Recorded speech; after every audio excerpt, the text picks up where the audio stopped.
What have you done that scared you lately? Let's talk about it on today's podcast. I've spent the last 20 years studying, teaching, and coaching people to find their greatness and take their lives to the next level.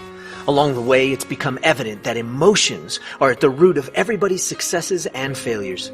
Worry and fear are the enemies, and it's time to forge the armor and earn the tools to overcome the two things that could single-handedly destroy your future.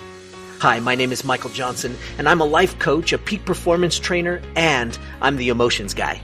It's time to take back control of how you feel, control of how you act, and control of how you experience life. It's time to become a lifer, a new breed of overachiever focused on living every minute to its fullest. We are responsible for how we feel, and no one and no thing can make us feel anything. Emotional mastery is our journey, and emotional education and intelligence is the key. We are lifers, and this is Magic for Life. What's up, lifers? Michael Johnson here with the Magic for Life podcast, and I'm excited that you joined me today because we're going to talk about fear. What have you done lately that has scared the heck out of you? Or have you? What have you done? Have you settled into life, into the day-to-day grind, into getting up, going to work, going home, watching a Netflix show, going to sleep, getting up, going to work, going home, watching a Netflix show, going to sleep? What have you done lately that scares you, that actually scares you? What's on your list? Do you have a bucket list? Do you have a list of things that you're going to do to engage with that fear? Here's the thing.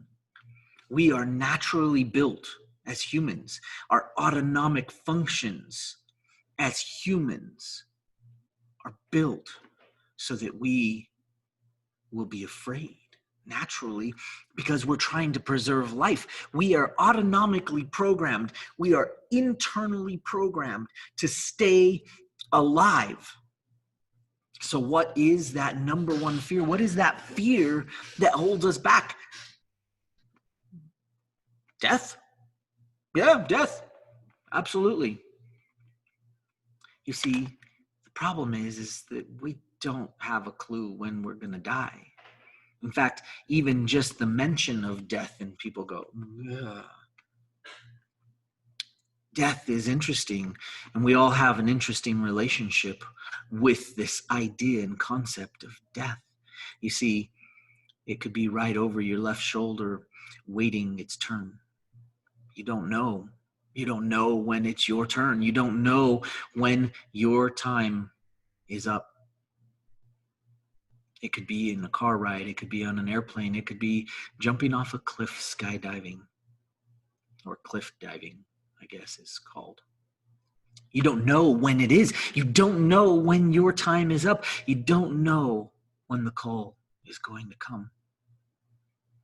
But what you do know is you're right here listening to this right now.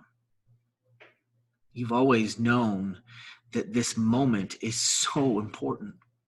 You've always known that in this second, in this minute, that what you're doing is so important that you sometimes shy away and it scares you.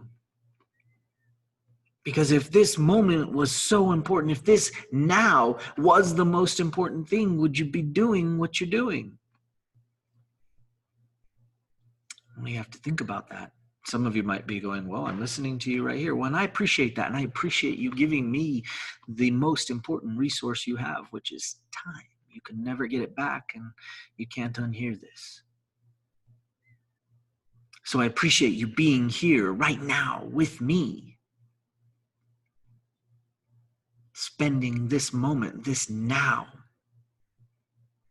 And I have to ask you, what are you afraid of? Are you afraid of your past? Are you afraid of repeating something you did?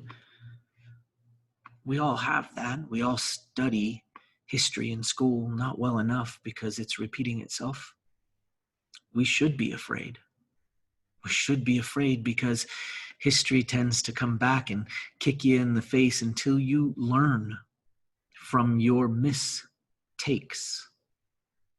You have to learn each time there's a mistake. And so we oftentimes live afraid of our past, which doesn't even exist anymore. Or some people live afraid of their future. What will happen if?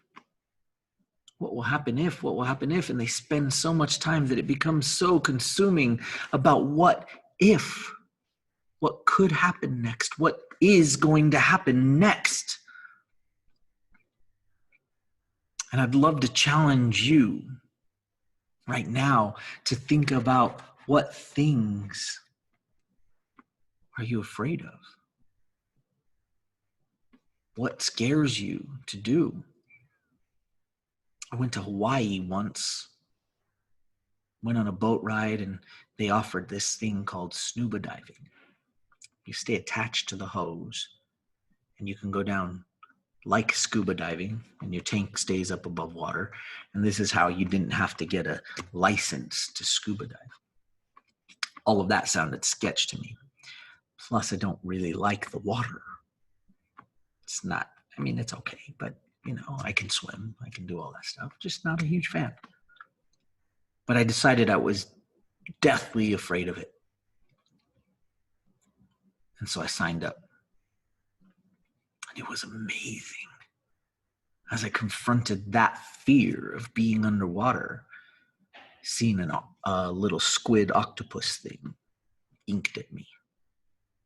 It was also scary. But as you address some of that fear, as you confront some of that fear, all of a sudden, you can start to appreciate things around you.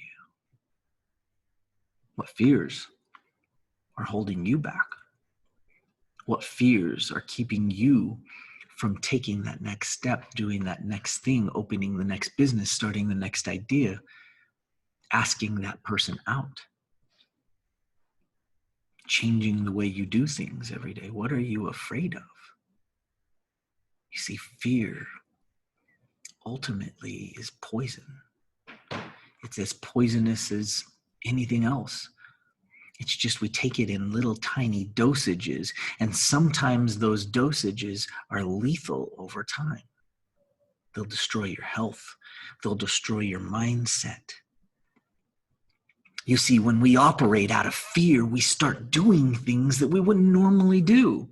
That's what fear is for in this idea of self-preservation. Fear is there to help keep us alive. But when we stay in fear, our body starts to get dis-ease.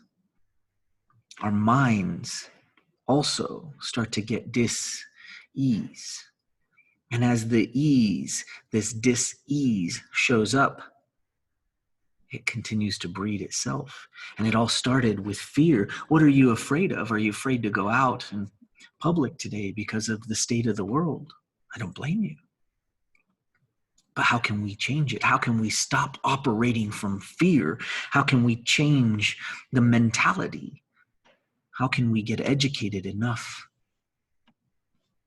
How can we free our mind and open up so that we can stop operating in fear? Because our body doesn't like it. It uses it to take care of us. But we are not meant to live in that state. And anybody who suggests that you should live in fear for any period of time longer than a couple of minutes, it's too long. It's too long. We can't live in fear. So what are you afraid of? Are you afraid of being unhealthy, getting sick? Are you afraid of not having enough to provide for you or your family? What are you afraid of? Are you afraid to jump off a cliff with a parachute? We're all afraid of a lot of different things. Start checking them off your list. Start going at them and learn how to manage that fear. Learn how to embrace it, because there might be something on the other side of it that you need to learn. But we can't live in fear. We are not meant to live in fear, and we have to step up and not allow ourselves to live in fear. We cannot allow our surroundings who make us live in fear, we have to be able to step up and say, yeah, that's dangerous. We can't stick our head in the sand and pretend that there aren't dangers out there. There are lots of dangers. And crazy enough, we'll even do things to put ourselves in harm's way, knowing there's danger, but we do it anyway. People go four-wheeling all the time. They know they can topple that four-wheeler over. They know it's dangerous enough to put a helmet on. If it wasn't dangerous, why would they put the helmet on? They know that the four-wheeler can roll and tilt and tip, and they know they can break bones, but they do it anyway. Sometimes we have to lean in to the things that are fears so that we can make them not fears. Guys, what are you afraid of? Write a few things down. Address your fears because they are poison. And whether they're a quick poison like arsenic that'll get you right away, or whether it's just little drops of poison, if we live and operate from fear, we're heading to the wrong place. We'll see you next time. Happiness is a choice. Sadness is a choice. All emotions are a choice. Sometimes doing our emotions doesn't seem like it's our choice, but it is. You have control. You are the captain of your ship, and you must learn how to be the best captain you can be. Let me show you how. Pick up your free copy of my new book, Every Minute, at everyminutebook.com.